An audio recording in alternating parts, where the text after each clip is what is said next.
All right, we'll give everyone just one more minute and then get started.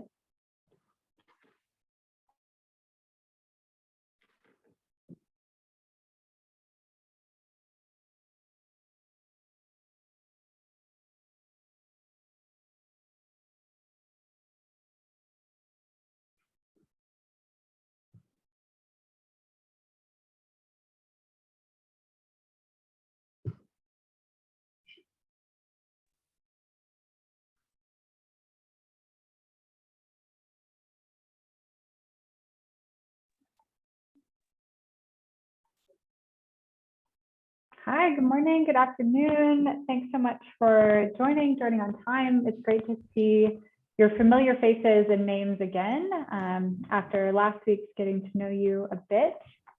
And I think we have a few folks joining today who weren't at the session last week for one reason or another. So if this is your first session you're joining, feel free to introduce yourself in the chat box so that other colleagues know who's here. Next slide, Ashton. So today we're focused on seed systems assessments, or SSA or SSSA, you may have heard. We'll talk in a minute about terminology, but we're excited to dig into SSAs today. Next slide. In particular, we'll have an introduction to SSAs, or the background and rationale. We'll talk about some websites where you can find information related to SSAs, the content that's in them, both the demand and the supply side. We'll get into response options and then have some resources and a post-session task for you guys. Next slide. Before moving into the content for today, I did just want to recognize that a few of you last week in our shared Google Doc had some comments or questions or ideas for the Seeds Learning Group. So you can see in the green box, these are a few comments, technical comments about seed systems that a few of you added. And then there's the recommendations in the blue box. I'm interested in further training into seed systems and SSSAs. And this is just to remind you that we welcome these kind of additions. We are collating all of these and want to continue adding to them throughout the Seeds Learning Group. And in particular, in session 4, we'll have time to really talk about recommendations, needs going forward. So I'm putting in the chat box now our shared Google Doc for this week. You'll see at the top it says session 2. And if everyone can have that open throughout the session, we'll be doing a few activities where you'll need to be in there. And then if you have any recommendations or questions that you want to add to, you can also find those in the Google Doc as well. So with that, I will pass it over to Louise to get us started for today. Yes, good morning, good afternoon, everyone. Let me just give you a very brief introduction to seed system assessment, and then we'll take some questions. Next, please. Okay, first, why are we doing these seed system assessments? Next. Well, first, because we found that food issues are not equal to seed issues. Listen to these phrases, and if you agree, please give us the thumbs up in the reaction box. Okay, households can have enough seed to sow a plot, but little to eat. Households can have enough food, but lack access to the seed they need to make plots productive. So first, we believe that food insecurity is not equal to seed insecurity. They're linked, but they're not the same. Do we all agree here? Look, I can't see the thumbs up.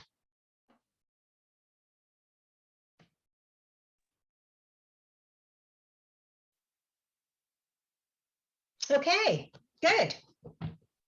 Okay, continue. Next, please. Second, food and seed are different, but the point we want to emphasize throughout this co-learning is that intervening in seed systems is really serious business. Short interventions, you're giving seed, can have effects over many seasons. Seed can be planted again and again. Also, repeated seed aid can have negative consequences. It can do harm. So, for instance, it can undermine local systems, create farmer dependency, distort crop profiles, destroy real seed business. I'm sure you've all seen these things. So we do an SSA because seed and food are different and because seed aid is serious. Next. Okay, what is the history? Thanks, Ashton, next. Well, seed security assessments, seed system assessments, they're really relatively new. 15 years ago, about 15 years ago in 2005, we really only had 4 options. You do no assessment, you assess food, and then you assume that seed is needed. Sometimes there was a production or harvest drop and seed need was assumed. And for many of us, particularly scientists, we did lengthy surveys. Surveys were undertaken, but we decided what to do before the data was really in. So 15 years ago, not very long ago, assumptions, not facts, were shaping seed response. Next. I want to go to some of the more overt assumptions, which I've heard many times, and I suspect you have also often. First, a harvest failure, that means no seed. Second assumption, farm families in stress eat their seed. Okay, let's look at these just quickly as experts. First. Next, Ashton, thanks. Okay, assumption 1, harvest failure, no seed. This is just an example from Ethiopia. Any of you who are agronomists can do this extremely quickly. You can do this on the back of an envelope. So in this area of Ethiopia, it's a lowland area, drought area. You see that farmers plant sorghum, and they plant about 3/4 of a hectare. And for that 3/4, they need 11 to 12 kilos of seed. So I'm on the second line. In a bad season, so yield in a bad year, they may get 260 kilos of seed. I mean, all this is just straight facts. If you do the math, even in a bad year, a farmer only needs 4.6% or less than 5% of her harvest to have enough seed. She might have a food problem, but she certainly not necessarily has a seed problem. So you guys can do these calculations in the field in real time. Harvest shortfall, not necessarily equal to a seed shortfall. So let's get rid of that assumption. Next assumption. Okay, and I hear this all the time, and I see this in proposals. Farmers eating seed is a sign of stress. Here is an example from Haiti. It's an area called BHA, and we're talking about bean seed. And there, when we did an assessment, we found that farmers eat their entire beanstalk year after year. Why do they do this? Well, beans are sown only one season, so keeping the seed for a year is just too risky. It won't germinate, might get weevilled. The other thing is that the local market can easily provide the exact bean varieties that farmers want and need. So again, let's be scientists here. Let's be rigorous. Eating seed is not necessarily a sign of stress. Okay, moving forward. What kinds of support has there been throughout the years for seed system assessments? Next. Well, this is from FAO, and as early as June 2003, FAO, in its policy guidelines, recommended that seed system assessments be done. Okay, 20 years ago. Next. A guide came out 2008. I think it was the first one on seed system assessment. So we're just going through the years here. Next. The Sphere Handbook, one of its first editions in 2011, there we found a special seed security checklist. Take a look, guys. Even in the recent one, there's some notes. Next. Finally, we do want to emphasize, and we'll be talking a lot, that there's been major tool development in the last 20 years. And there are at least 3 types of organizations and 3 types of tools, and we'll be talking about all. So basically, when we look at seed system assessment, sometimes they're not done, but there's been a long history, 20 years, to promote their use.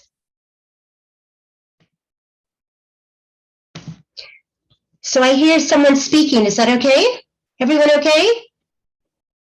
Okay. Finally, on seed system assessments, we want to emphasize that in doing them, we're not calculating seed needs. We're not saying, okay, how much seed do you need? What we're doing prior to that is looking at the seed systems, seeing if there's a problem. Maybe there isn't a problem. And then matching problem to response. And the problem could be acute or chronic, and we could look at developmental opportunities. So in a seed system assessment, we're doing a real assessment to try to get a targeted response. Okay, that was just a real quick, finally on terminology. Originally, when those of us developed the techniques, we decided to call it a seed system security assessment because we didn't want to confuse SSA with sub-Saharan Africa. So you'd say, okay, I'm doing an SSA in SSA. We thought it was too confusing. FAO then decided, I think it was in 2016, to use seed security assessment. I believe the US government, USAID, likes the more generic seed system assessment. So that's what we're going to use. And then recently there's been new terminology on rapid seed system security assessment. All of these terms are fine.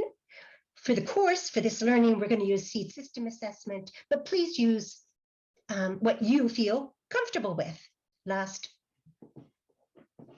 please. Comments from USAID. Okay, is Steve on the line? Yes, I am. Oh, well, Steve, good to hear from you. We made a slide for you, but let's hear from Steve Walsh. Welcome to make some comments from the donor side. Thank you very much, Louise. I think some of my colleagues may be joining or have tried to join, but perhaps have not been let in by the host. And just to say that Steve, we're having everyone is in. Don't worry, there's no one in the waiting room now. Excellent. So I guess the point I want to make is that we believe strongly in this, so much that a lot of folks are participating. Although we're in a meeting, we have a bit of a retreat this week, but this work resonates strongly with us because we continue to see a lot of challenges with respect to making effective seed assessments and doing effective diagnosis and linking that diagnosis to proposed activities.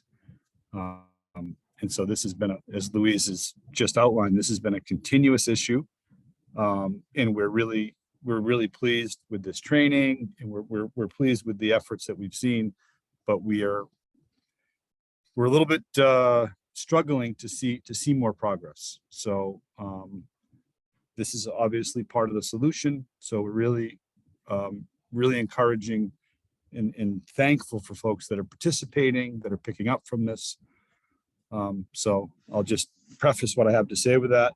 I wanted to make a quick point that Louise had very well articulated the challenge of making assumption that food security equals food insecurity equals seed insecurity. And I had made a note in the chat about the continued use of IPC to infer seed needs. This continues today, it continues across multiple countries. And so it, we're fighting we're fighting a battle, but it's a, that there's a continued use of food security tools to attempt to make inference regarding seed needs. And as it's been noted, this is not, it shouldn't be done.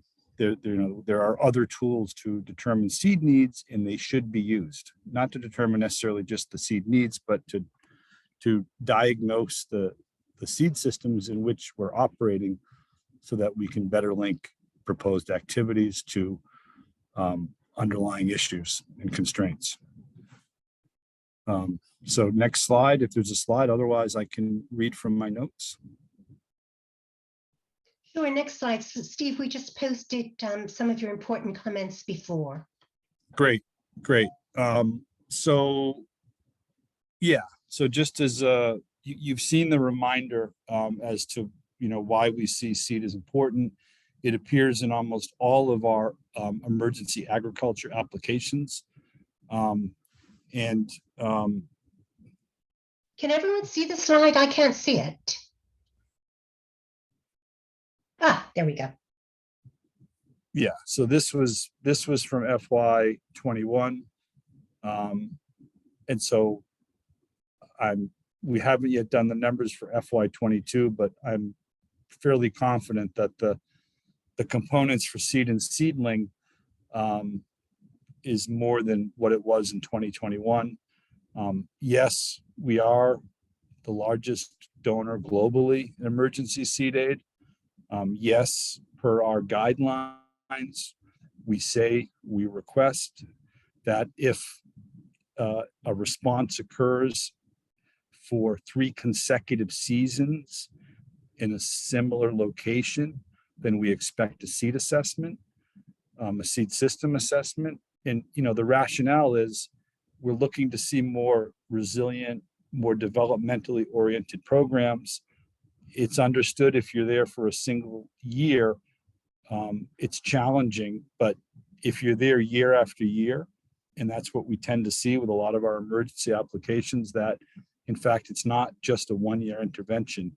It may be a 1-year funding cycle, yet we see 1 year becomes a 2nd-year funding cycle, a 3rd-year funding cycle, and very quickly it becomes chronic seed aid. And so that's the sort of background to why, same location, 3 consecutive seasons, yes, a seed assessment is expected.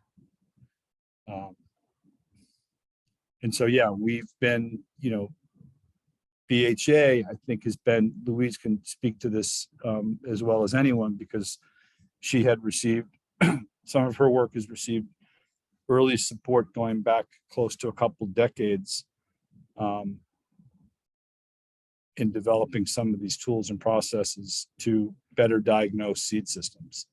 And it has been noted, the tools that Louise has worked on are not the only tools out there. There are different sets of tools.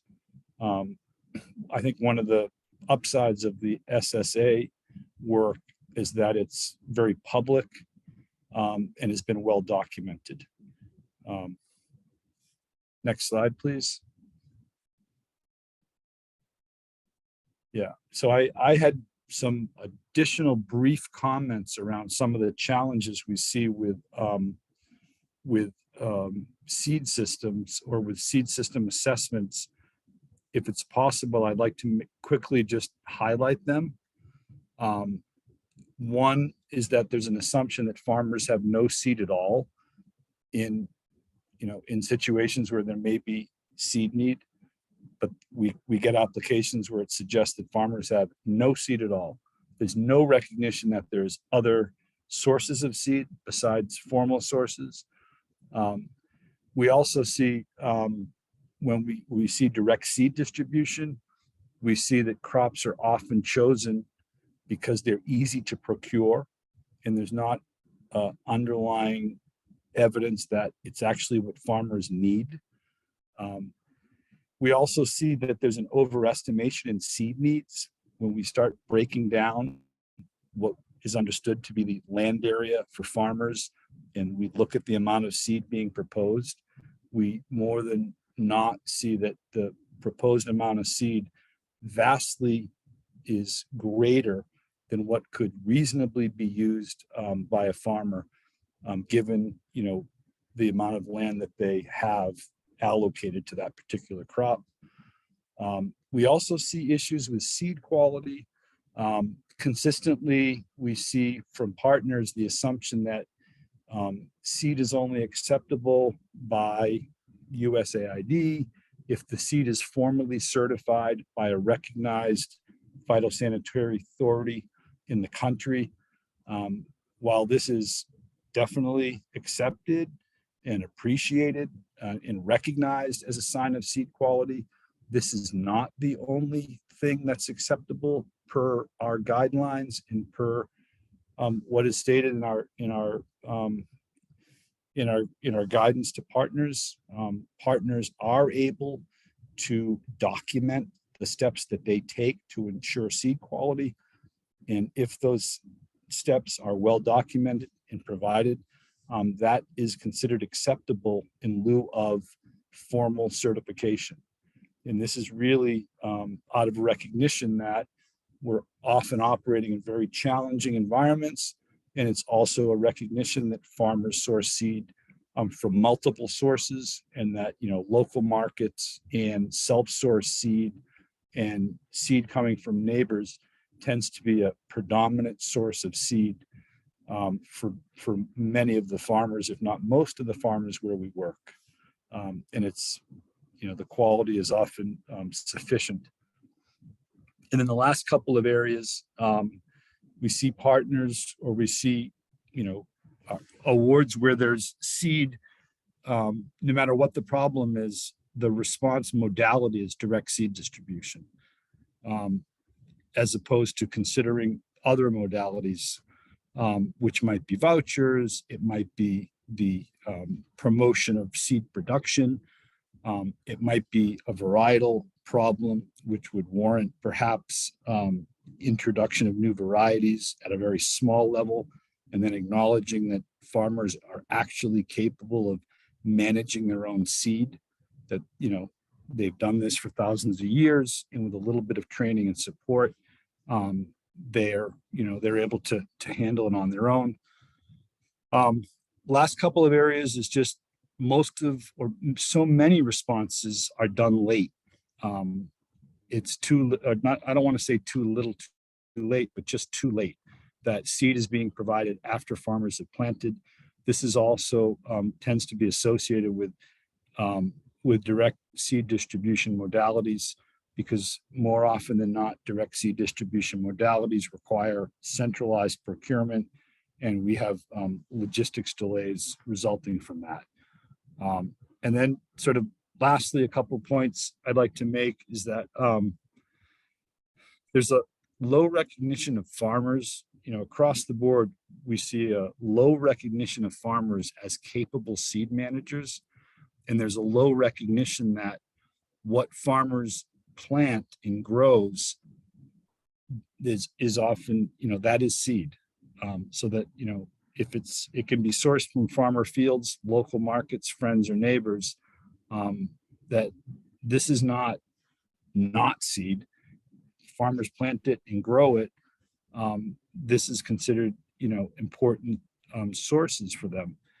And oftentimes we see applications where it's assumed or estimated that is not considered seed, that what is considered seed is only if it comes from the formal system or it comes from a government entity. And of course, if we're looking at seed security issues, we recognize that seed can come from many sources. And so it's important to have we think a holistic view and recognize the validity of the multitude of sources through which farmers are able to access, are able to source seed. And then just lastly, and thank you for your patience, there's generally a poor use and understanding of the seed system diagnostic. The original seed system diagnostic had these parameters of access, availability, and quality. Like, obviously, as has been discussed in the last training, sometimes the underlying seed constraint can be a combination of more than one of these parameters. But just the basic analysis of like, what's the underlying problem? Is that they just can't access the seed, but the seed is there, or there is no seed there at all, and you have to bring it in from outside, or no, there's underlying quality issues that are really causing the seed insecurity here, that the underlying varieties are just not working for farmers right now in this condition. That level of diagnosis is mostly not occurring when we see requests for seed. And so, with that, it's just a reminder that the kind of training that you're involved in right now is really important, and there's a lot of progress to be made. So thank you very much for your attention. Over. So just a comment before we go to questions. Steve and BHA, thank you for that comprehensive list of challenges. Please know that next week, we're going to go over these common pitfalls one by one and try to map solutions. So Steve and Andy and Jan, your concerns will be addressed, but all participants, please think about your common pitfalls that you face every day, and let's try to solve them. Okay, Abby, are we going to take a question or two now to USAID before moving on? Yeah, exactly. I see a question for Elaine, or from Elaine in the chat box, about why it's recommended to conduct a seed assessment after 3 consecutive seasons. And Steve, I wondered if you wanted to speak to that a little bit. Yeah, sure. I thought I had covered that, but basically it's the recognition that, for in a single season, we would say that, it's an emergency. The idea of trying to promote system-based investments, or to ensure that, seed that may be seed investments that may be made, if you will, with BHA resources, it's probably asking too much to really expect to see how that supports the overall system.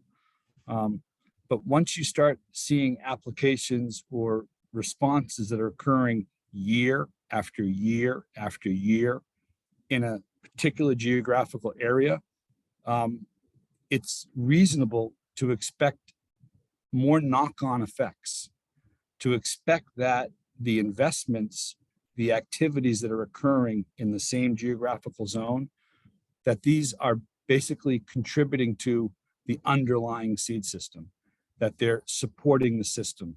And that, to me, that's the rationale for why these assessments are requested after 3 consecutive seasons, as opposed to, after a single season. Over.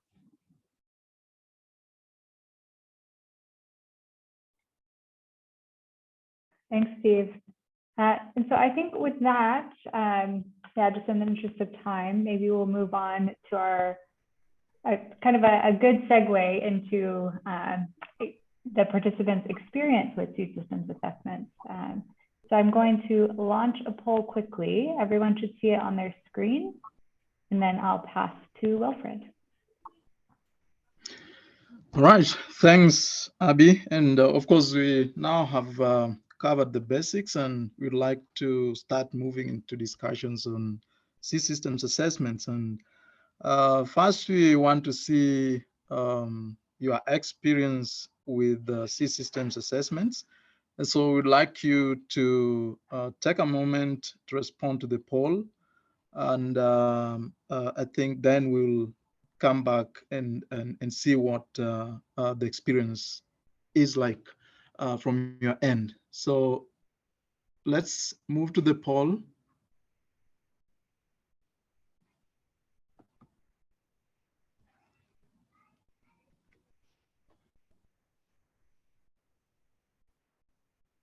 Wilfred, can you see the results? I'm sharing them. Yes. Looks like go ahead. I can see about 31% of the team has been engaged in the Ssas systems assessment. And for those who have been engaged in SSA, I would like you to type in the chat box in which country you did the Ssas system assessment. Just quickly.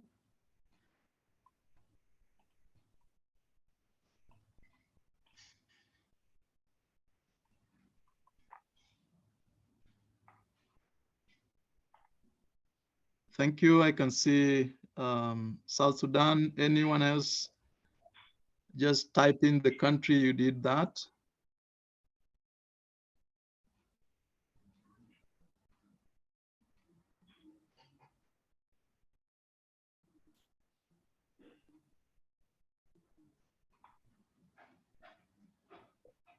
So we have South Sudan, Niger, Iraq, Tanzania, Ethiopia. Anyone else? Just before we move to the next thing. Right, so it's South Sudan, Niger, Iraq, Tanzania, and Ethiopia. So next slide, please. So of course, for this, I think we just want to get a quick feedback from the team members on the Ssas systems assessment reports.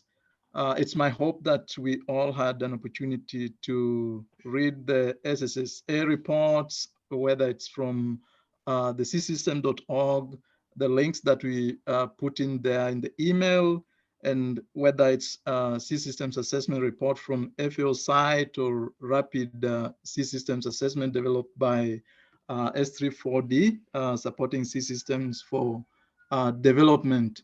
So we'd like to just have 2 to 3 volunteers share any 1, 2 key takeaways from those reports. So I will ask whoever wants to share their reflections to just raise their hands, and then we'll pick the first 3, and you'll have like 45 seconds to share your thoughts or reactions to the report that you read. So just quickly, anybody that wants to share that, I can see Joanne, Alex. So the first 3, I think we'll go with those. I see Alex, Joanne. Who else wants to share their reflections? I think we can start with Joanne, move to Alex, and then Stanley in that order. Just very quickly, you have just 45 seconds to do that. Please go ahead.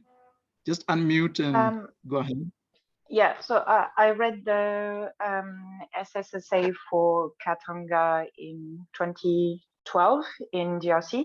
And one of the things that jumped at me was in the recommendation that they don't revolve at all around seed distribution or fairs, but they encompass various aspects. Like they were talking about developing VSLAs and seed loans, or working with local traders so that farmers don't have to go to bigger towns to get their seeds from bigger traders. But also innovation and introducing new varieties that actually exist from in Congo. That would be the Inera the National Agriculture Institute. And yeah, that was really what really jumped at me, was the fact that distribution was absolutely not part of the recommendation. They've barely talked about fairs when they talked about including introducing new varieties, and that's all. So yeah, that's for me. Yeah, thanks a lot. Let's move to Alex. Yeah, thank you so much.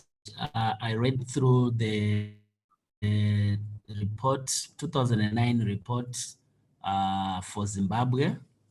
And what the issues that struck me was that farmers do not wholly rely on a formal seed system, but instead are more inclined towards the informal seed systems, which are the most important channels used by farmers. So it was also noted that seed aid was one of the contributing factors to the downfall of the local agro dealers, whereby they could not find any business case because the area had been flooded with seed aid. So one of the recommendations was around how do we build the local or informal, build or strengthen the informal seed systems, whereby farmers get seed from friends, neighbors, and also from community groups. So one way was to support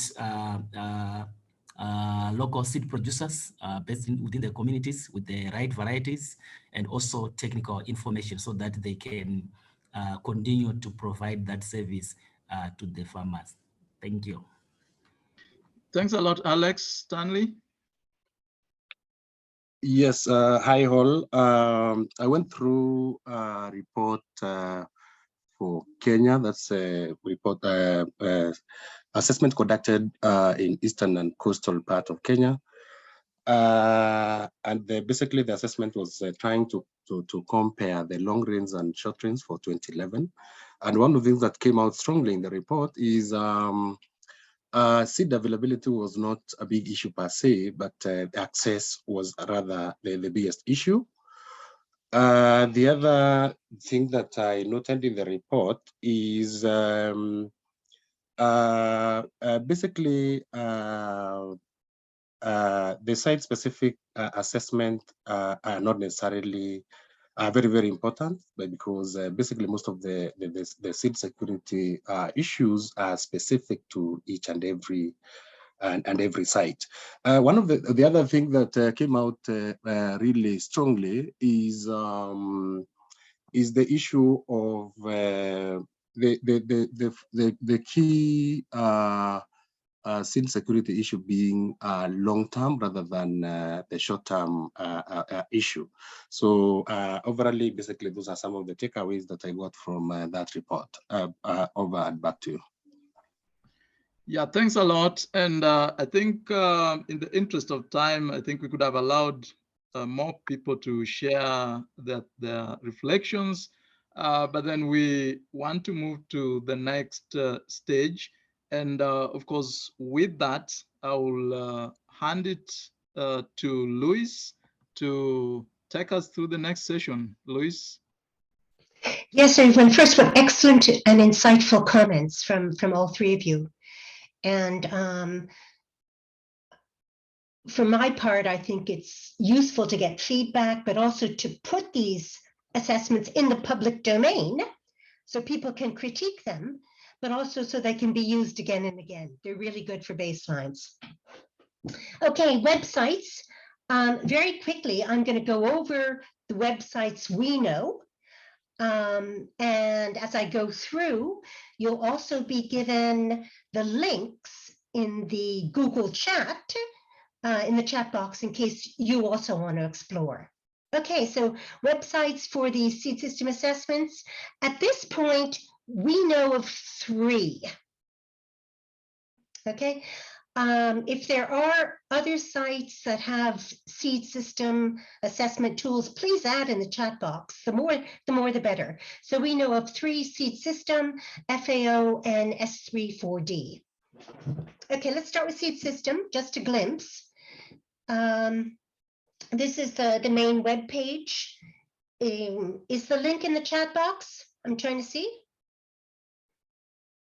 Okay, this is the main site web page. I hope you all have visited it. Easy to find, seedsystem.org. Next. On that site, their special web page just for the tools. Learning course tools. Okay, this looks like. Next. And then the field assessments are listed at another link. I think right now there are about 18 to 20 field assessments, maybe in 16 countries. Having said that, we don't have Iraq. I saw that some of you worked in Iraq. Wherever you have assessments, please feel free to share them. Welcome. Okay, so that's seed system. Let's get the next. Okay, FAO has a really interesting seed system website, and they have housed it, I see the link there. They've housed it under a resilience program, which is incredibly important. So they're gearing their seed systems towards resilience. Next. FAO also, in addition to the website, has a separate hardcover downloadable CD booklet. And we're going to go over this next time, but it's in French, it's in English, it's in Spanish. You can take this into the field, even where there's not good internet. Next. And for field assessments, FAO has posted a few. I don't know if you can see that this is Syria, this is Lesotho. We searched a bit and found Darfur, but they're not totally easy to find. We all have room for improvement. Next. Finally, S34D, they're the most recent. They kindly shared with us their overview report on they tested the tools, are they useful, what needs to be improved, what's working really well. So that booklet is on the CRS website. Next. And then very generously, the S34D tools are not yet in the public domain, but they've shared with us the Google Drive. So you can look at the actual reports, you can look at the tools and comment on them. So it's an evolving exercise. Next. So as far as we're concerned as facilitators, it's your choice on the tools. Look at them, what responds to your needs. We're going to suggest simply that any tool set should meet minimum standards of rigor. And that's what we're going to do next session, next week. We're going to look together at the standards and get baseline on what is absolutely needed and what's optional. I think that's it. Next. Yeah, any questions on websites? People who have ones that weren't mentioned that we should know about?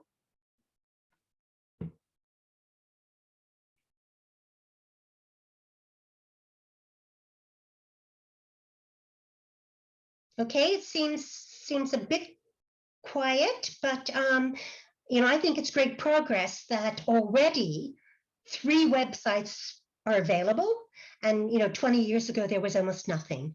So we're making progress in the field. Okay, if there are no questions, should I move on?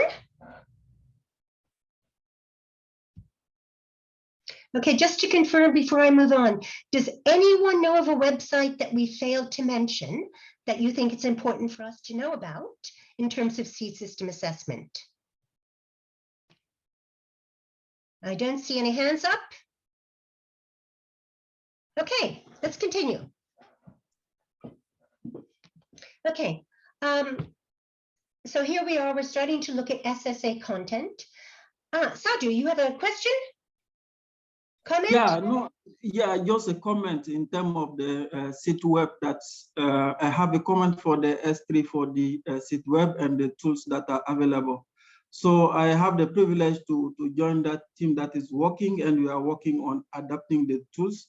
The tools are mainly used for rapid seed system assessment, as our colleague and many comment has done on the need to have to look for the rational laying cause after 1 or 2 rounds of seed distribution. That is the reason why that work has been outlined and the tool has been developed. We have tested in several countries and we have collected some remarks.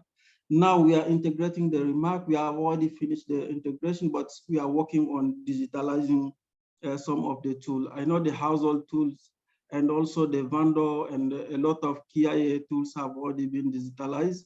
But we are working on the last tool that integrate also some gender components, which will be tested potentially in Somalia with IRC also. So just a comment for the people to be aware of that specification of the tool being used for the rapid system assessment, and also the opportunity that most of the tools are already been digitalized.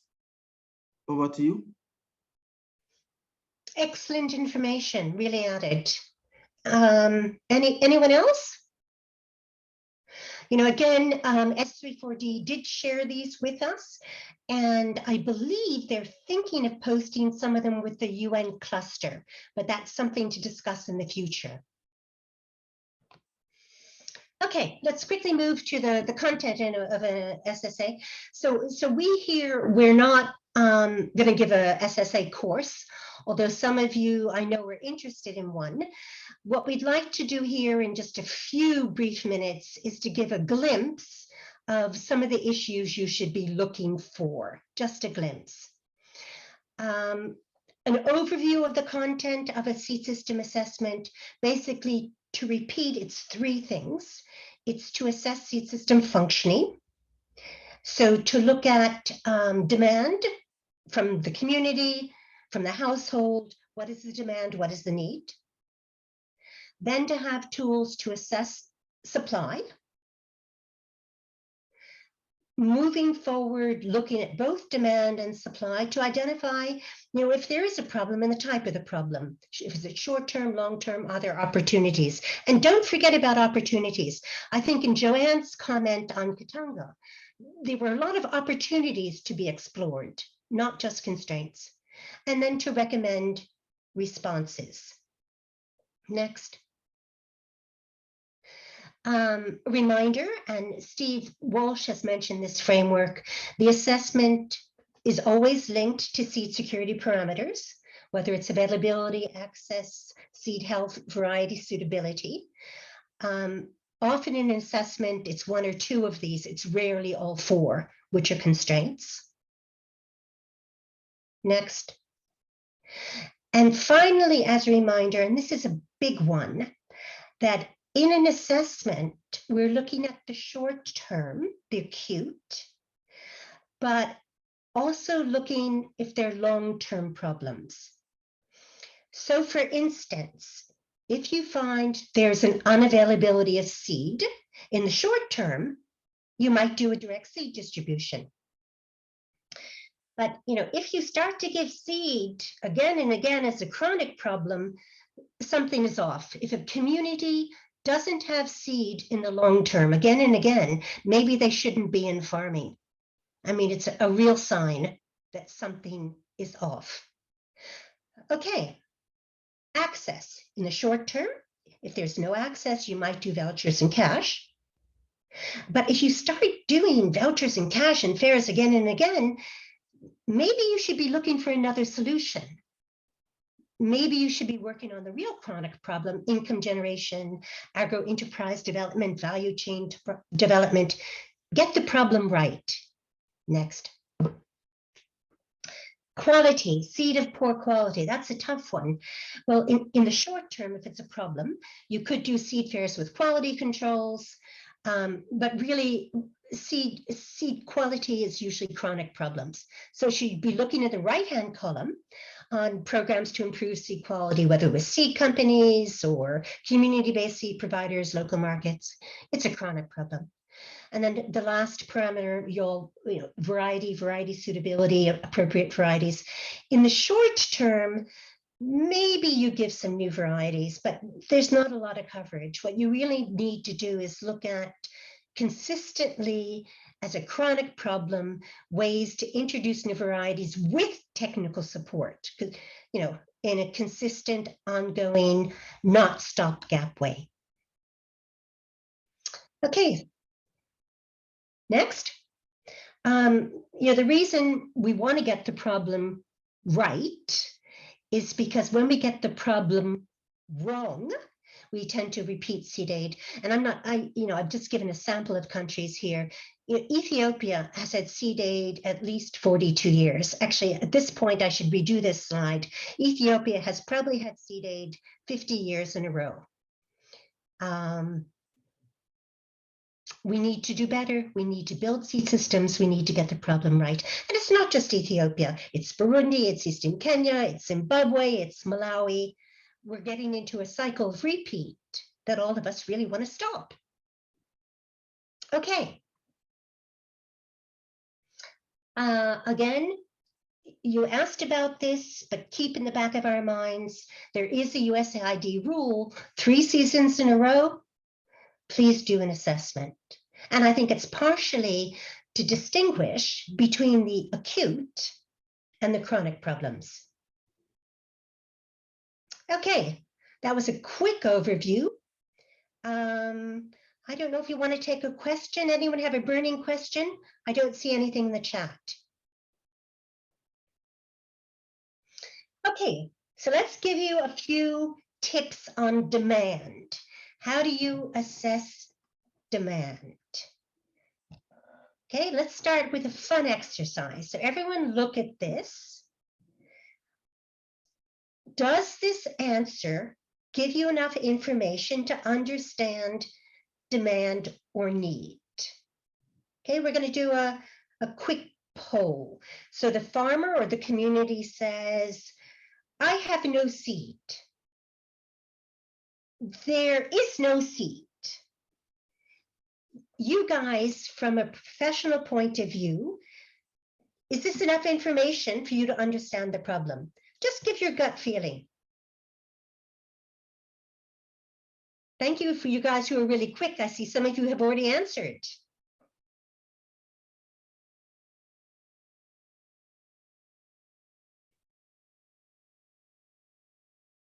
Okay, well, I think we have consensus. It doesn't, you're absolutely 100% right, although I hear it all the time. It doesn't, because why do they have no seed? Is it that the market isn't functioning? Is it they don't have enough money? As you guys said, you have to probe further to figure out what the real problem is. Okay, we're a great group, 100%. Okay, quick, the second question. The community says, the farmer says, I or we ate our seed. That's the problem, we ate our seed. Does this answer give you enough information to understand the need?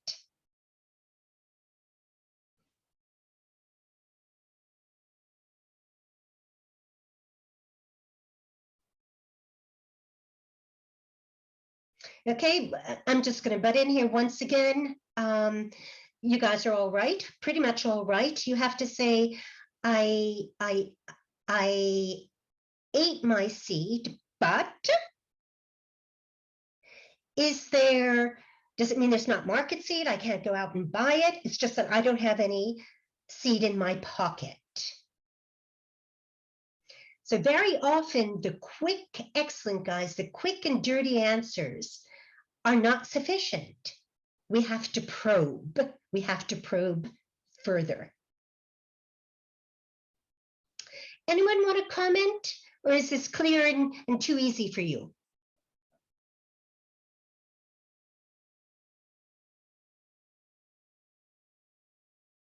Okay, moving on, because we're going to move to group work, but moving on. A key tip, and the key tip that we found to understanding demand is a single question. it's kind of foolproof. You ask farmers, are you in a household or in a community, are you planting more this season, less, or the same? Are you planting more, less, and the same? Okay.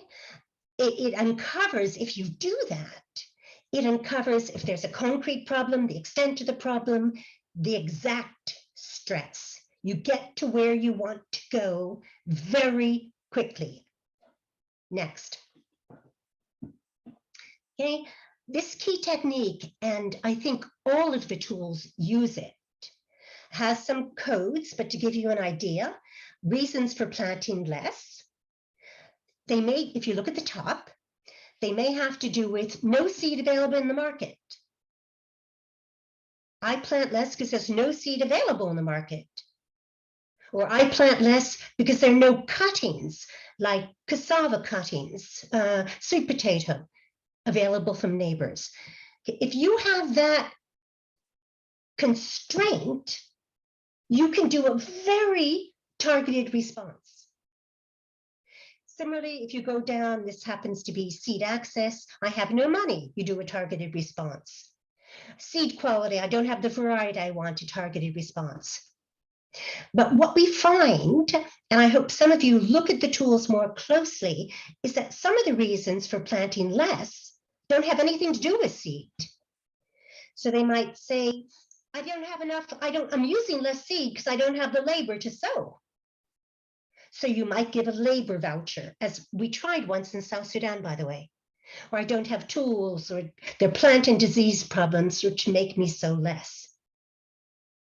So in brief, kind of in this expert tip, if you want to get demand, ask in a very specific way about need, and you'll be able to develop an action plan. Okay, moving forward to you. Any questions on that? Because now we're going to draw on your expertise. Any questions or comments on need and demand? It's one of the hardest things to do, because if you ask communities what they want, they say, I want seed. So you have to figure out what the real problem is.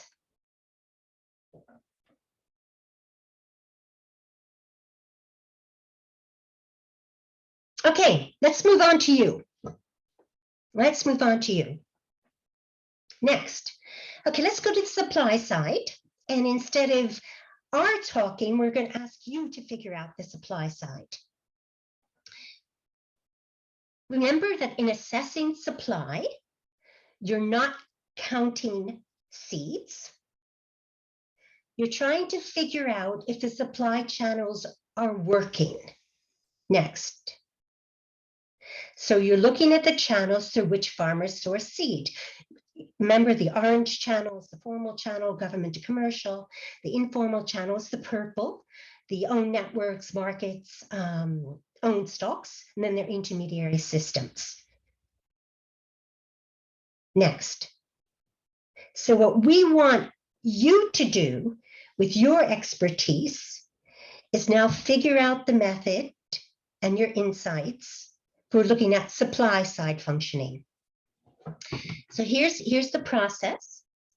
We're going to go into breakout groups for 15 minutes. Each of you will be assigned to a group. Please assign a note taker. There is a Google document where you will find your group's box. Okay, is that in the chat box now?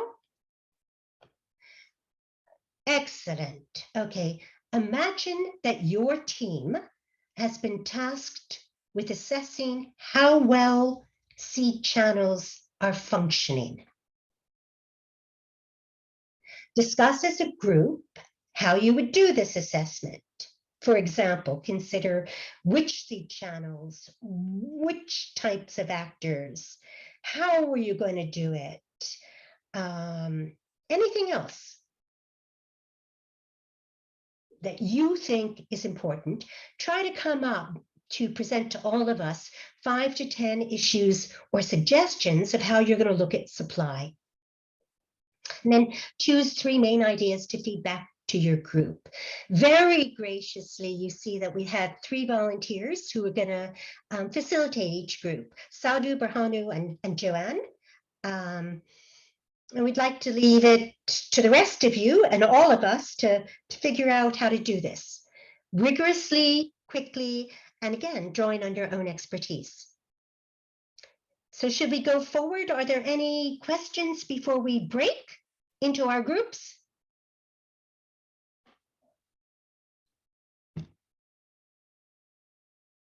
Any raised hands, Abby? No, I think we're all good. Good. So let's go, guys. Let's work together now and figure this out. 15 minutes. So about 9:15 we come back, but Abby will give us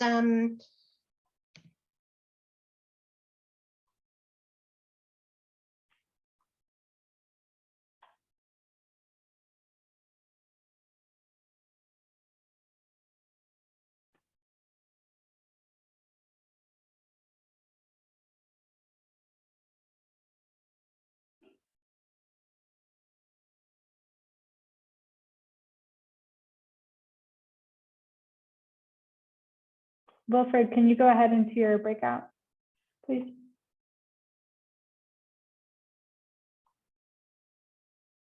Marvin, are you here?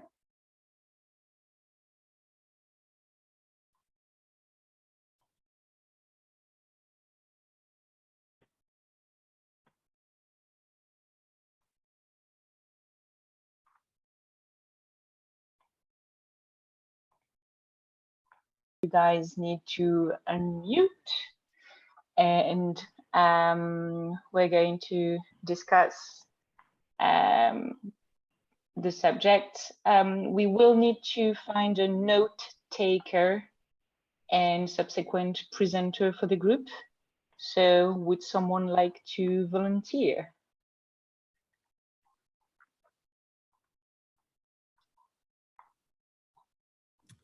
I can be a note taker. Hi, Alex. Thank you very much. I think you can unmute yourselves right now, because this is supposed to be a discussion. So you will all need to participate. Hi, Abby. You can also come on video if you're allowed to, or you may Yeah. have the internet for it as well. I do have enough internet. So hello. Hi, Joanne. Hi. Okay, so hello. Hi. So Alex, can you open the Google Doc? And I think our group is on page 4, so that you can take notes there directly, and maybe you can share your screen so that we can all see the question and the response, the notes that you're going to take. So I'm just going to read it for everyone until you can share your screen. So imagine your team has been tasked with assessing how well seed channels are functioning. Discuss as a group how you would do this assessment. So for example, consider which seed channels you would assess, which sources or types of actors you would talk to, and what information you would expect them to have, what kinds of questions you would want to ask them, and how exactly are you going to do it on the process side, and anything else that you can think of. And the idea is for us to come with 5 to 10 bullet points, either issues or suggestions that we want to highlight for the rest of the group afterwards. Copy. Thank you very much. Oh, everything's there. That's great. You can see my screen. Yes, we can see your screen now. Yes.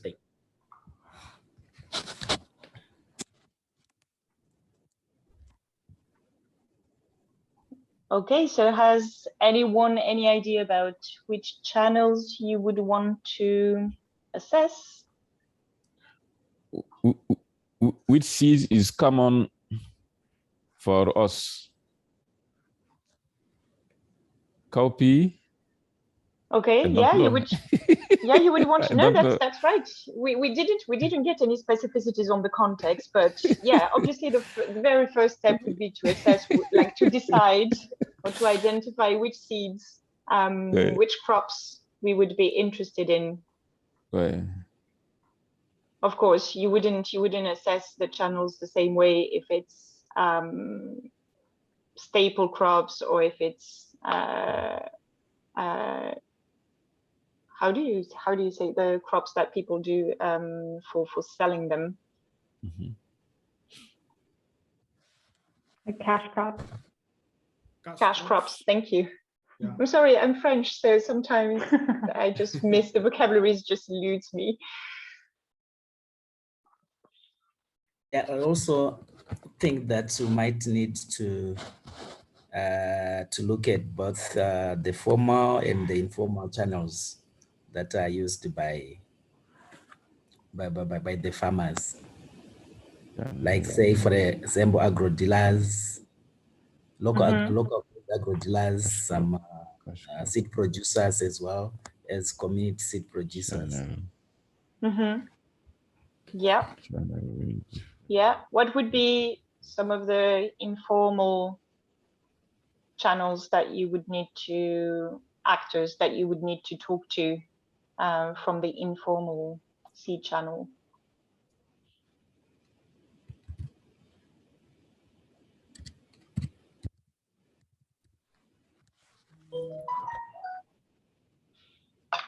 I think we can draw from experience, even if it's various contexts, but use your own experience, I guess.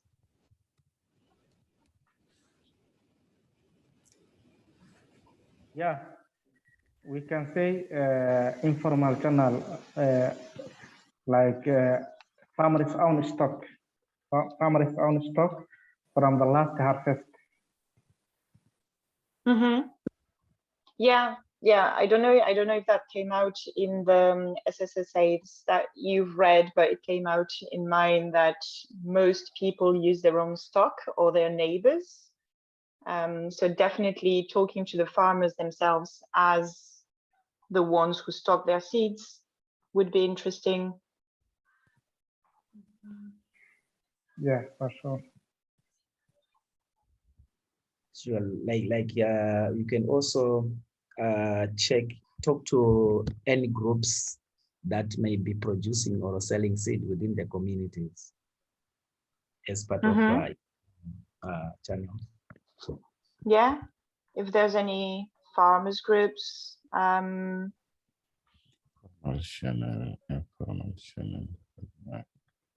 Sorry, I didn't understand you. No comment. Okay. Okay, so those are the actors that we would talk to. What would we have different questions for different actors? What information would we be looking for with the different actors?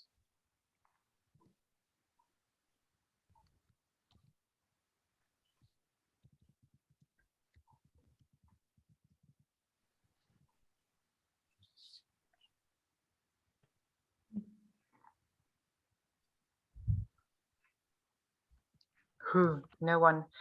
Sorry. Yeah. Yeah, probably I didn't get the question. Are we on part 3 or we are still on the second bullet? No, I was just asking. I was actually on the second bullet, but like we've talked about the different people we would like to talk to, but are there things that you would ask them that would be common to the different actors, or that would be different? For example, just to take an example from the SSSA that I was reading, they were mentioning post-harvest loss but actually they were not mentioning it just for farmers and their own stock, but also for the traders who, like big traders who buy and bulk the seeds that are produced locally, but still have a lot of losses because those seeds are not treated or are not properly packed. So this is the kind of things that we would want to ask not just the farmers, for example, but we want to ask also to the agro dealers. So that was kind of the idea behind my question, was, is there information that you would expect some actors to have and not others, or some information that you would ask every, some questions that you would ask every actor?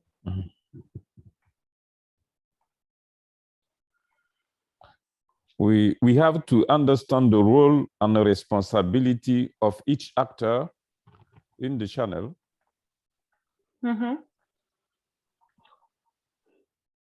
Yeah. Yeah, definitely. Yes. Yes, John, and can we also add the formal channel for the government subsidy? Yes, definitely. That's an actor that we forgot in the earlier answer. The government and their representative might be the technical agriculture department. It could be also the national agriculture. Oh, I think you didn't. Yes. We were in the Also, group 3, right? Yes. Sorry, Yes, I was hello. looking at the screen. And yes. Can we add the research centers as a seed channel? Sorry, I didn't hear you very well. Can we add the research centers as a seed channel, as a formal seed channel? Can we add that? Yeah, sure. Absolutely. Did you Yeah. get that, Alex? I didn't get that. Yes, this is Joseph. I just wanted to add in terms of the seed channel, first of all, on the formal channels, one could be like the stakeholders, and this includes the Ministry of Agriculture or any seed trade company that is available to provide information. And then also, yes, and then also probably some cooperative, farmer cooperative societies, or I think it's mentioned there, agro dealers. Yeah. So in terms of what, I think we are still in point 1. Probably I can stop there since we are still in point 1. No, it's fine. It's fine. I think if we find something that we missed in earlier, we can definitely add it on. No worries. We must know, we must to find the proportion of local or improved seed used by farmers in our intervention zone. The proportion of local variety or improved seed. Yeah, definitely. They would probably not go through the same channels to purchase local varieties and improved varieties. But also, are they what we call improved seeds? They're improved, but are they adapted to the local context? Yes. Yeah, you can have improved local varieties as well. Well, in the SSA that I read, they were saying that the National Agriculture center actually released adapted varieties, but they were not properly used by the farmers because they were just not accessible in remote rural areas. So also not necessarily the proportion that they're using, but where they can access them and can they access them also. Yeah, just to add again, might also want to know the types of seeds stocked by the formal channel, but the different channels. We can also talk about information around the quantities and the prices at which they are selling it to the farmers. Do you mean the packaging, like the size that they are selling them in? Yeah, the prices and packaging. Yeah, prices and package. Yeah, it might not be available in small quantities. Maybe it's just in bulk. Yeah, and also where that price comes from. Traders might have some constraints that influence the price. Yeah, sure. And we can I think in addition to probably we need to also look into besides accessibility, we need to look into issues of storage. If they have access to seeds, do they have storage facility for the seeds to ensure that those are viable seeds? Over. Yeah, that's right. I think and also about.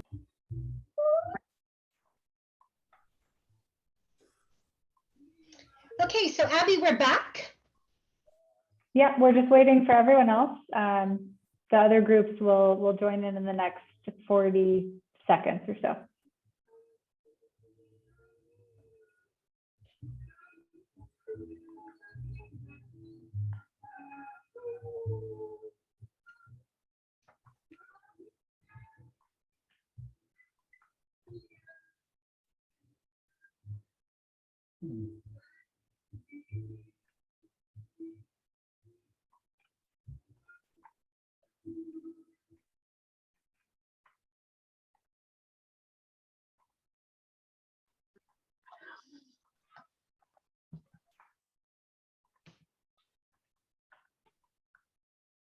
Okay, so I see group 1 sharing the screen.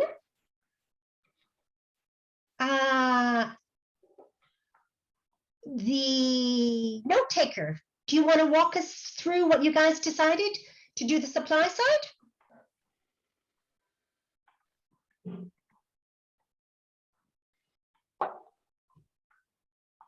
Felix, over to you. Yes. So for the first question, we said that the channels would be the agro-dealers, the seed merchants, or the seed producers. Also, the humanitarian actors in the area, and of course, the seed cooperatives.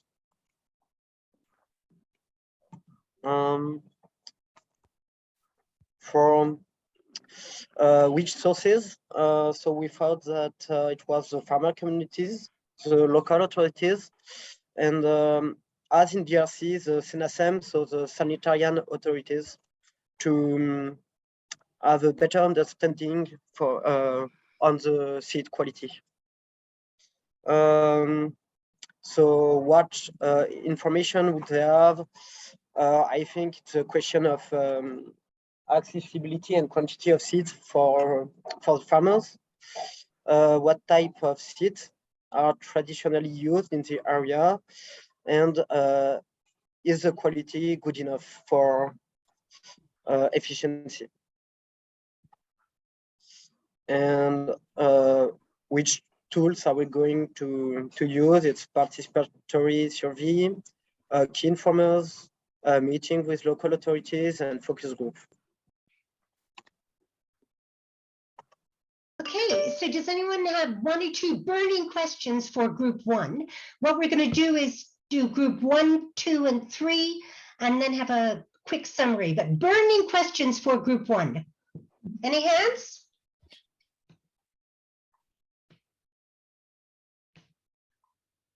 None that I see, Louise. Good job, Okay. group 1. Okay, group 1, great. Group 2.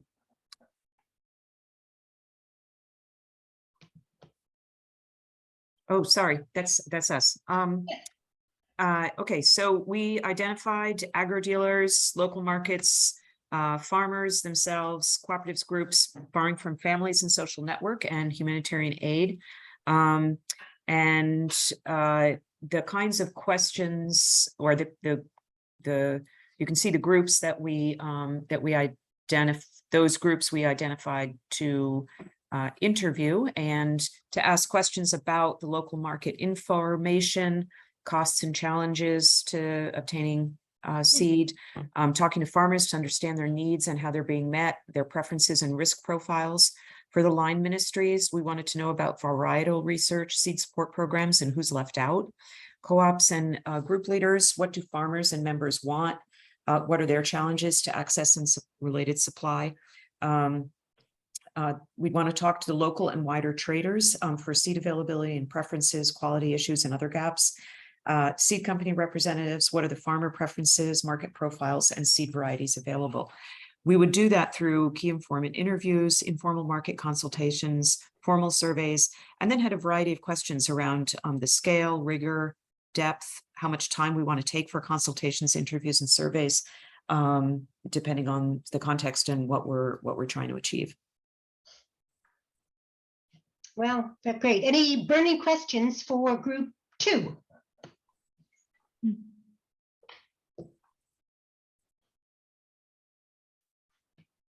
You note that group 1 and group 2 had some of the same sources, but group 1 suggested sanitary authorities. Group 2 suggested looking at traders also. So we're kind of expanding on each other in important ways.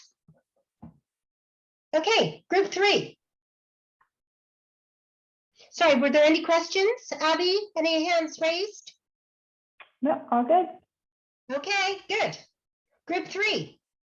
Okay, so I'm Alex. For group 3, we in terms of channels, we say it differs with whether the crop is a staple or a cash. So we identified 2 channels, formal channels and formal. For formal, we looked at agro dealers, seed producers, big traders who buy seed and stock as well as sell to the farmers, as well as companies that are involved in the transportation of the seed. Then for informal seed channels, we talked about farmers' own stock, neighbors, as well as farmers groups who are producing and selling seeds within the communities. We also looked at government, especially the Ministry of Agriculture, which normally distribute food and as well as regulate food, not food, seeds in other countries. So in terms of what information to ask for, we looked at what roles and responsibilities of each actor in the channels, just to understand the roles of each part.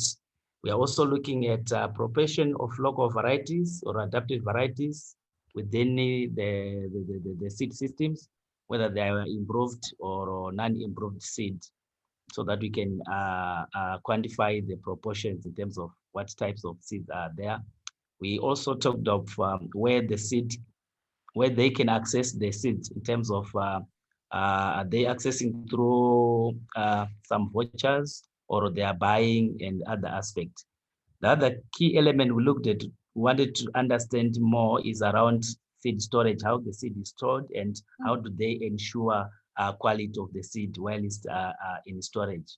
We're also looking at the quantities of seed which is being sold and in what packages or sizes, as well as the prices for the seeds, and also what are the farmers demanding and are able to pay, and again able to pay in terms of price and preferred packaging. So these are some of the aspects that we talked about. Unfortunately, we could not get down to answer the how question. Thank you. Well, excellent. Any burning questions for group 3? Okay, can you go back to the plenary? Next slide. Just to say that the 3 groups together, you covered all the main issues we identified, and there are lots of other things to discuss, how long, who, rigor, but basically guidelines, and you got them. The 3 groups together, you really aced it. All seed channels, not just the formal, you know, which key crops, what are the ones for next season, who are the suppliers, there are different suppliers. You have to do field visits, like go to markets, look at prices, and prices not just of formal seed, but local seed, accompanying inputs like fertilizer. This team, and you're a team now, you've put a strategy in place to look at supply. Really, really well done. Okay, moving on. Someone want to add before we move to response? But really well done. Okay, so let me turn it over now to Wilfred. We've gone through demand, we've gone to supply. Let's start to look at response. Wilfred, over to you.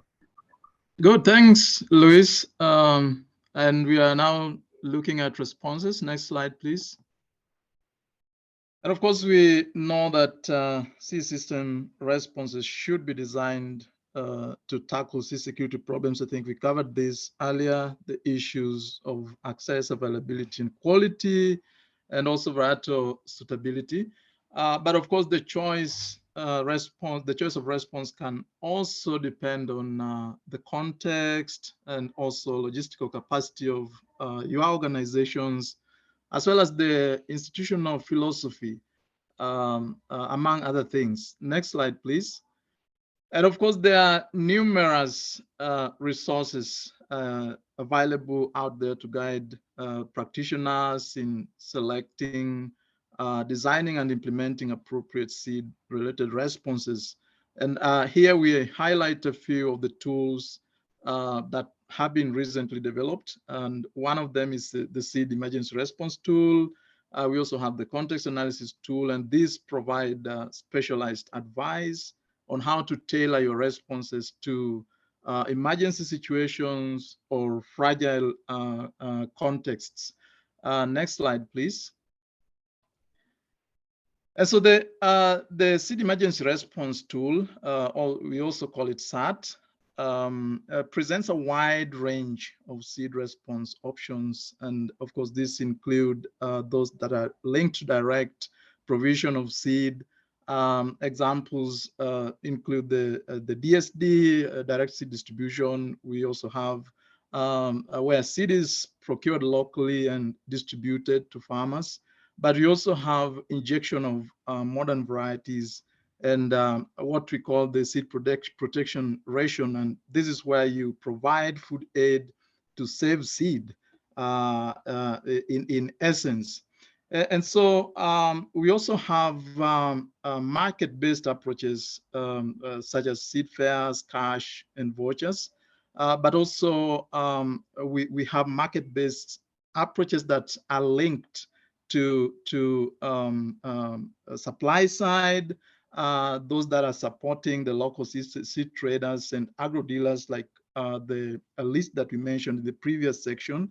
And of course, just to note that all these approaches have weaknesses and their strengths, and we need to consider all these weaknesses and strengths as we select the correct or appropriate response option. Next slide. And so in the SAT again, we have what we call the 10 guiding principles of good practice. And you'll notice that many of these are actually related to the seed response.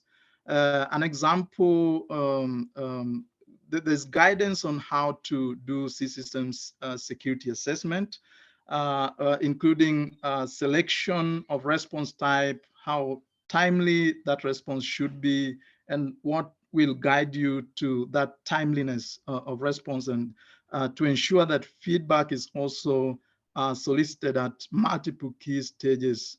And of course, information is received, or that is received is also used to sort of refine the response selection process. Next slide, please. And so an example that we have is the principle number 7 in the seed emergency response tool. And of course, looking at it, we are having technical guidance and advice that sort of points to how you'd design or decide on the intervention goal. And it also covers issues of crop preferences, and this is basically related to gender, and also issues of genetically modified organisms, or GMOs. And looking at the whole process, it is basically designed to ensure that the crops and varieties selected for the response essentially suit the context of the user needs. And this should be the end users of seeds, and those are the farmers themselves. Next slide, please. And so we still on response, of course, we just want to remind ourselves that there is advice on how to like select response type, where we have acute seed security problem or chronic seed security problem. And of course, acute problems occur within a short period of time, and chronic ones are long-term in essence. So indeed, a lot of advice on responses, and a lot of it is actually new thing that is coming up. And of course, this keep evolving. And of course, we'll then be looking at some of these seed security problems and the response options in the next slide. And so we want to sort of like dive into, all right, go ahead. Wilfred, just based on where we are on time, I think we're actually going to do this in plenary. So I know Ina and others who I emailed to ask about facilitating the second activity, just based on where we are with time, I think we're going to do it as a full group together. And we'll ask you guys to facilitate next week. So thanks for being flexible and adapting with us. But I think Ashton's going to go ahead and share her screen for the activity, and we're just going to do it as a big group, Wilfred. And we may only get through one response, but I think that's okay. Yes, so that's a good point to note. I think what we'll do, Ashton will be sharing the Google Doc, and then all of us will together have discussion around the response options and the appropriate, the seed security problems and the response, the appropriate response options. And of course, we'll figure out which would work under what circumstances. And I think we'll make it as short as possible. But just wanted to probably just run us through what we expect from that Google Doc, although it's going to be up it's already there. So sorry, Wilfred, I just want to butt in. Can we go back to the slide? Because I think we missed it. So basically what we've done, we've taken exactly that.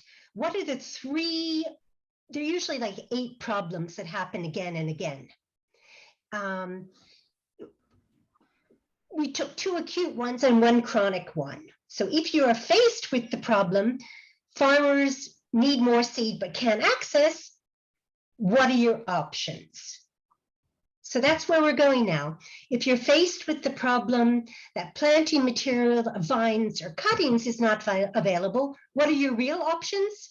And then the chronic, if you're faced with a problem that seed is poor quality, how do you respond? What are your options? Thanks. Just clarifying before we look at the details. Yep.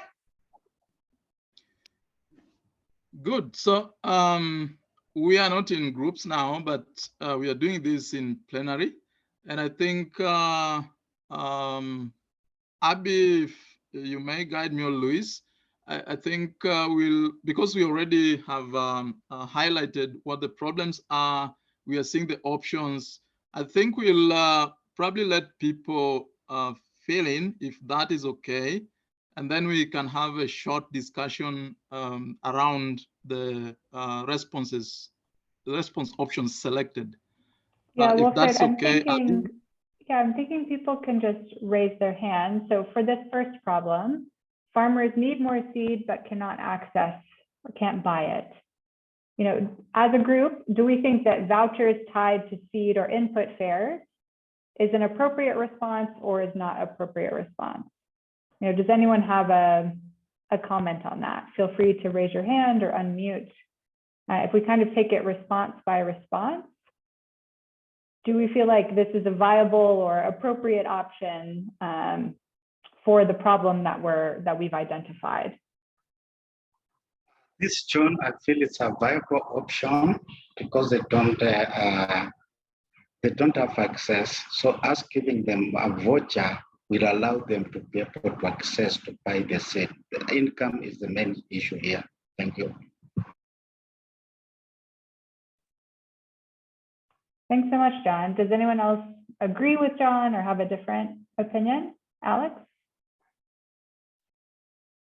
Okay, I agree with the last speaker, and one of the advantages that it gives farmers the voucher will give farmers a choice to choose the type of seed which they want. Thank you.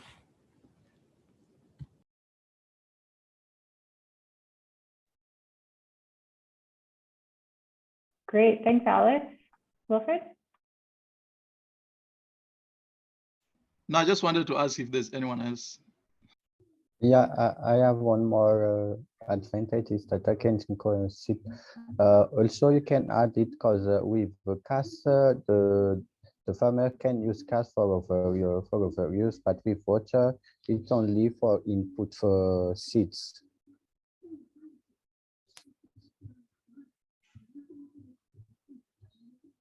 I'm sorry, Zoe, I didn't quite catch that. Can you repeat it? Okay. So I mean that for the voucher, it's only for seeds, but we cannot buy it for other things. But with cash, we can buy other things, not only seeds, but we can buy food over the fair, somewhere. Yeah, I'm curious, Zoe, do you see that as an advantage for vouchers that it restricts to seeds, or is that a limitation? Yeah, it's an advantage. It's an advantage because the farmer are obliged to buy seeds.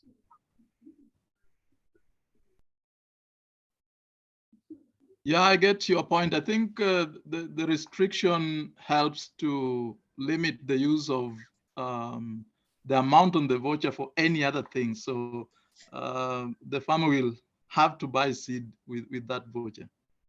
Exactly. Thank you. Sadu? Yeah, I think that, yeah, it is good, but we have to organize the voucher distribution with authorized seed companies so that we ensure that farmers have access to quality seed. So it should be done with authorized seed company or seed approved actor.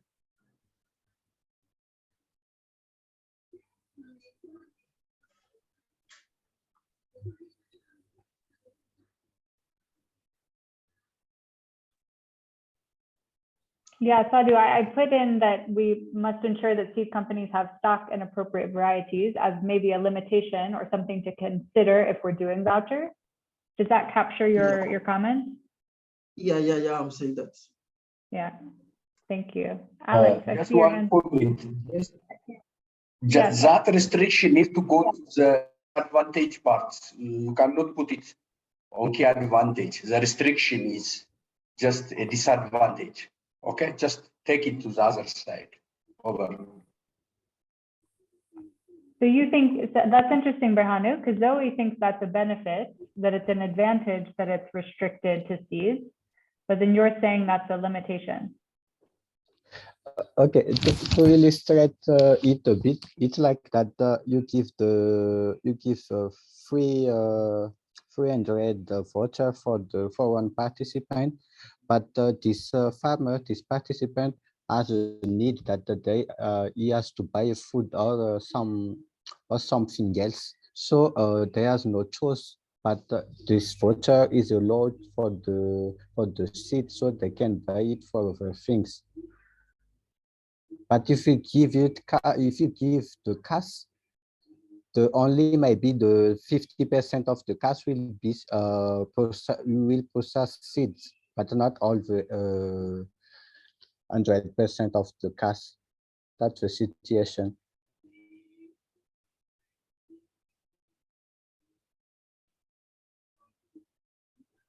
Yeah, so maybe it's almost an advantage and or a limitation, depending on the circumstance.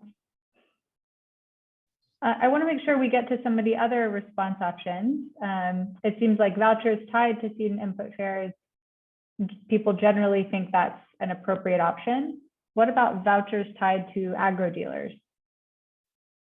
Yeah, Ashton, can you scroll down a bit so we can see the 4 options proposed? Ah, okay, so that's the options. Okay.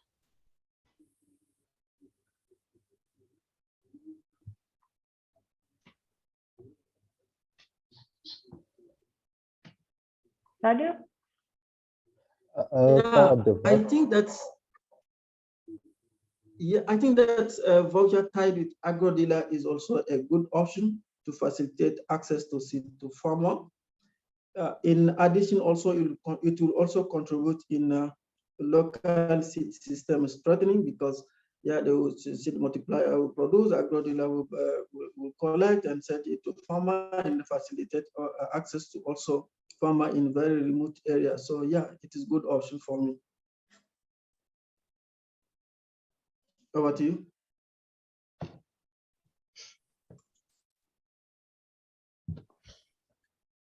Alex, I see your hand up. Okay, thank you. I'm also in agreement with the last speaker that you can use the voucher tied to the agro dealers, and one of the advantages that it doesn't, or it minimizes chances of disrupting the normal seed system within an area. Unlike the first one, whereby once we provide free vouchers to the farmers, the agro dealers may not see value in dealing with seed, and that disrupts the local market system. Thank you.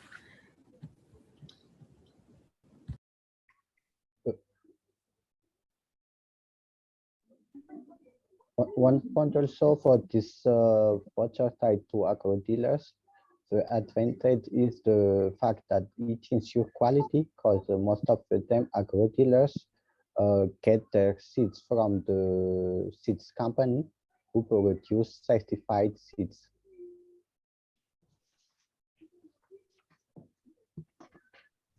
Thanks, Zoe. How about Joanne? Yeah, I wanted to say that one of the advantages for me is that it also provides more, like it's going to be more sustainable, because farmers will be directly in contact with the agro dealers. So they will maybe learn about agro dealers that they did not use before, and the agro dealers will know that there is demand for those seeds and things like that, so they will restock ahead of the season, this kind of things. And I do agree with the previous problem that we were response that we were talking about, that the fact that it's vouchers may be a problem, because for some farmers, maybe seeds is not what was going to be their priority if they had money to spend. Maybe it would be tools, maybe it would be food or healthcare. So just said that, yeah, the vouchers could be tied to agro dealers, but not necessarily limited to seeds, for example. They could be for any kind of agricultural inputs if we want to try to open it up a little bit so that it's not such a disadvantage.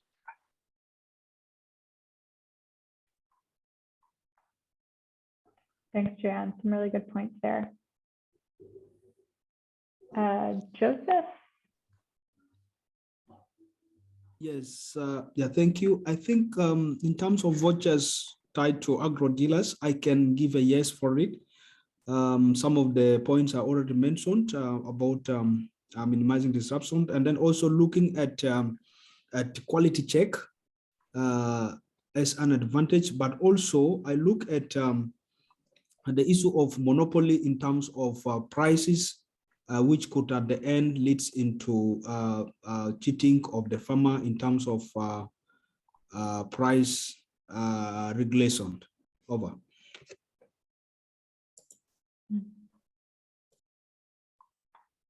Maybe one more advantage on this is it reduces the delays in seed distribution, especially when we deal with agro dealers locally. So it will speed up the seed distribution or avoid any delays as compared to those seed enterprise or big traders. Over.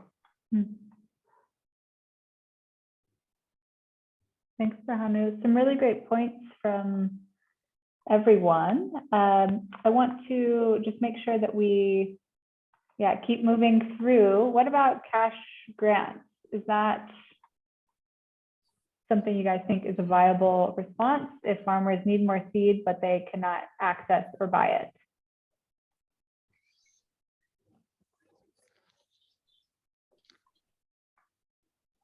What about someone we haven't heard from? Maybe Stanley or Abdikani, Felix? Okay.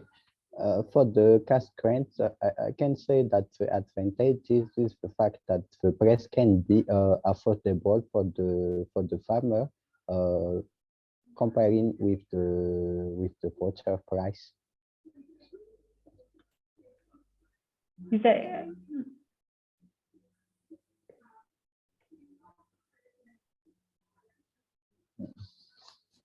was that captured right, Zoe? The price can be affordable compared to voucher? I'm not sure I fully understand. Okay, I mean that with the voucher price, the seeds will be more higher concerning the price with the voucher approach, but with the cash approach, the seeds will be less, I can say more affordable, because for the participant.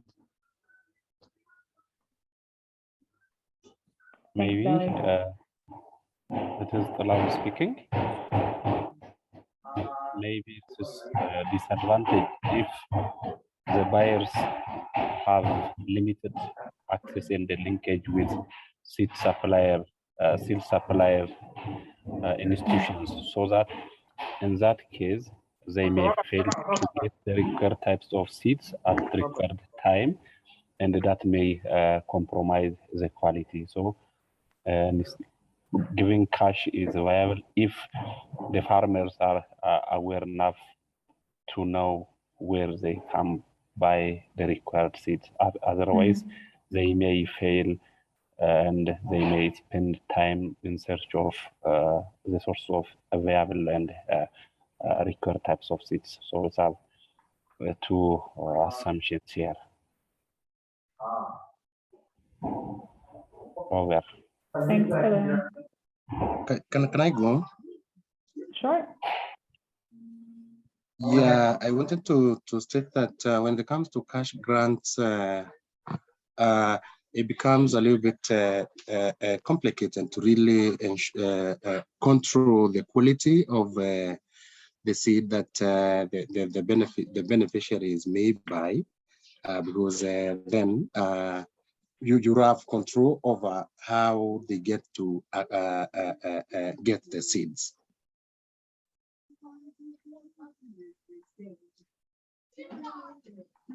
Yeah, thanks, Stanley. Can I propose something? Sure.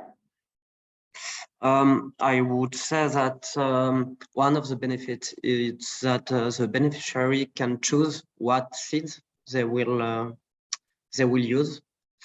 So it's maybe one of the good points, but I really agree on the other bad points. So Thanks, Felix. Yeah, that's a great addition. How about direct seed distribution? Okay, for the direct seed distribution, it gives participants a limited option for what kind of seeds they will benefit. That's the first disadvantage. Also about the quantity, one quantity might be different from one participant to another participant. It's like, for example, I need 1 kg of copies, and it is suitable with my plot, but for other participant, maybe they only need 0.5 kg of copies, so it is different from participant to another participant.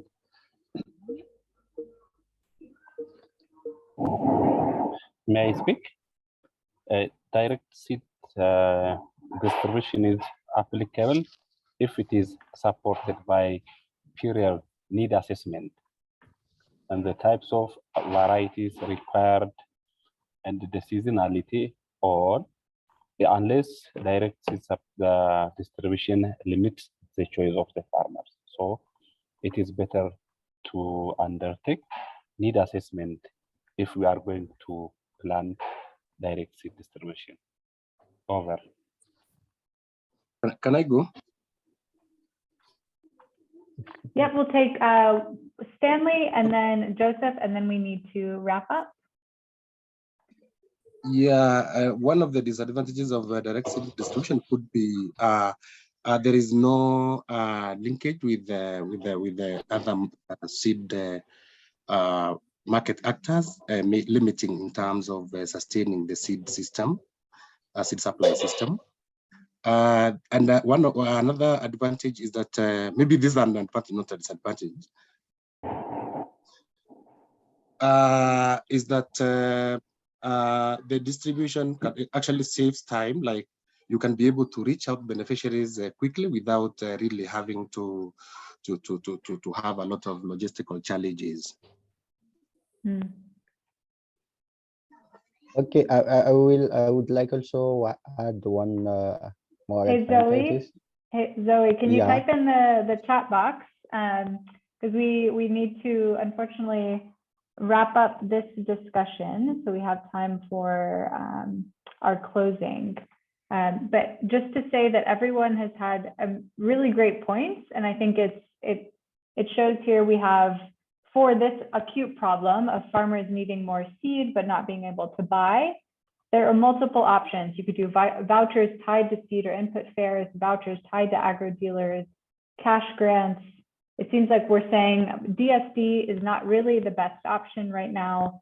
And that, you know, echoes what Steve Walsh said from USAID at the beginning, that there are responses other than direct seed distribution. And it's on us as the implementing partners to figure that out, to do our seed system assessment, to understand demand and supply needs, and then come up with a response that really speaks to that.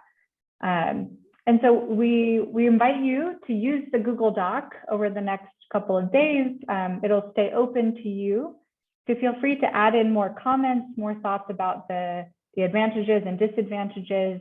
There are a few other problems that we have in the Google Doc that you can scroll through. You can see other problems and think about the response options that are listed there, the advantages and disadvantages related to them.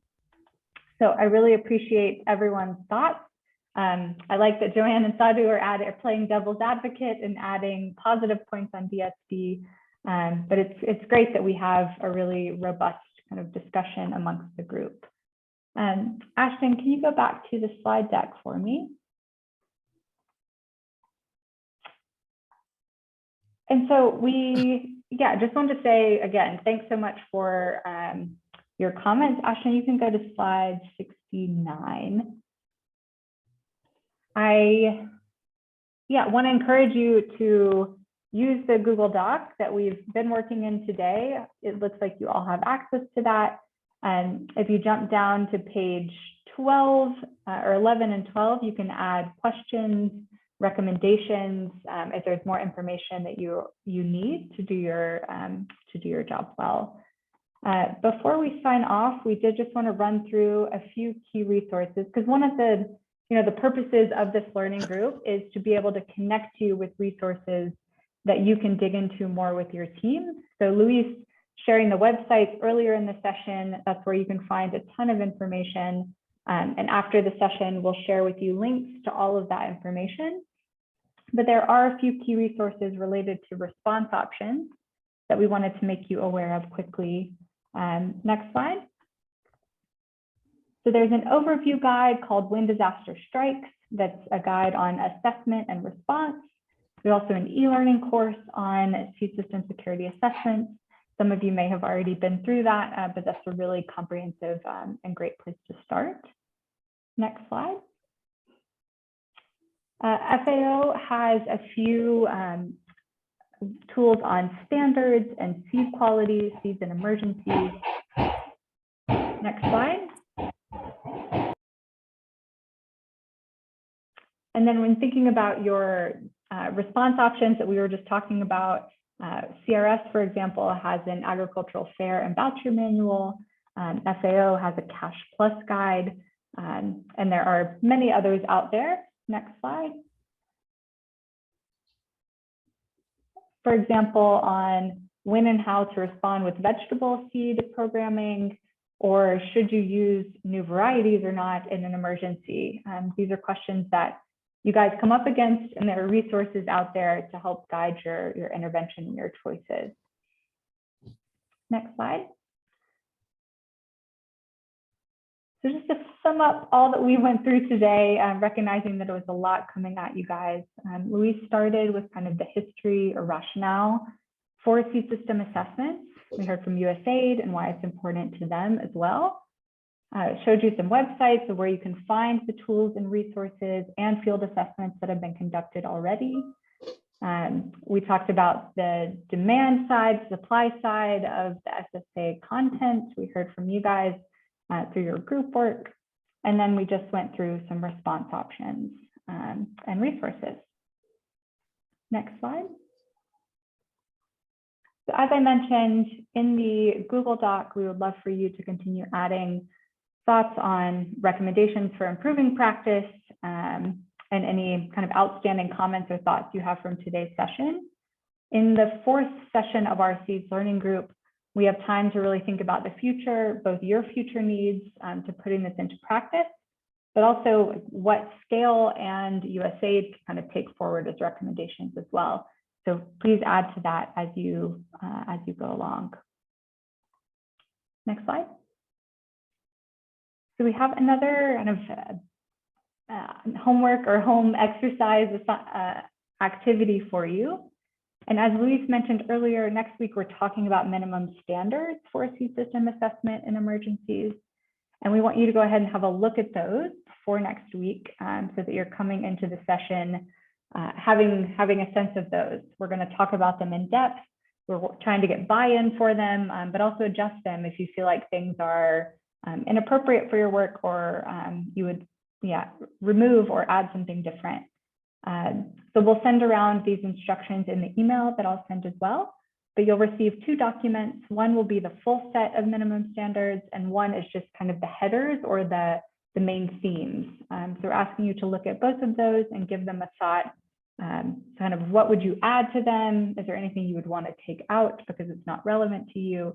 So just kind of dig into those minimum standards a bit.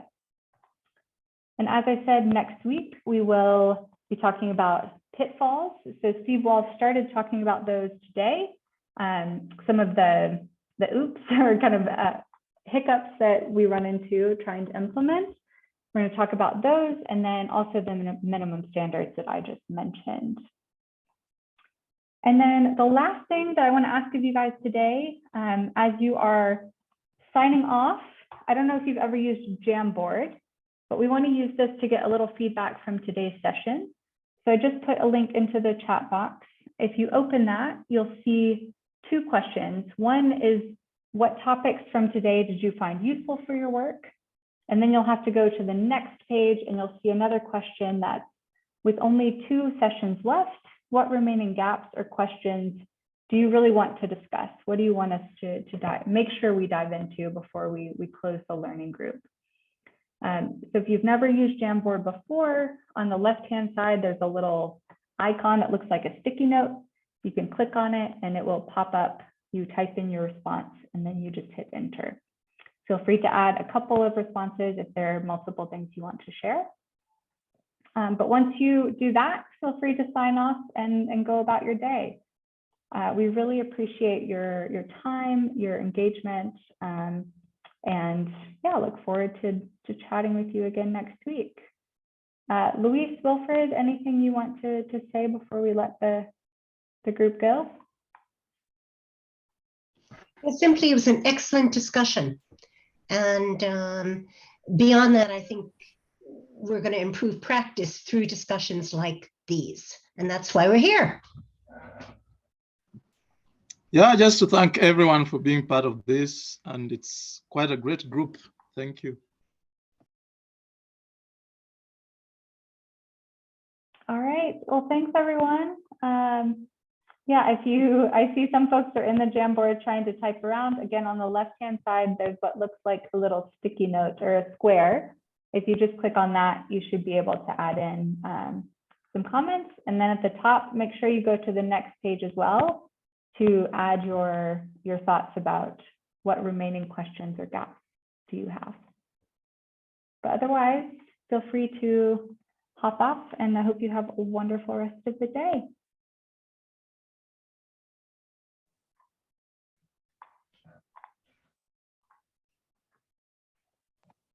Bye, everyone. Thanks a lot.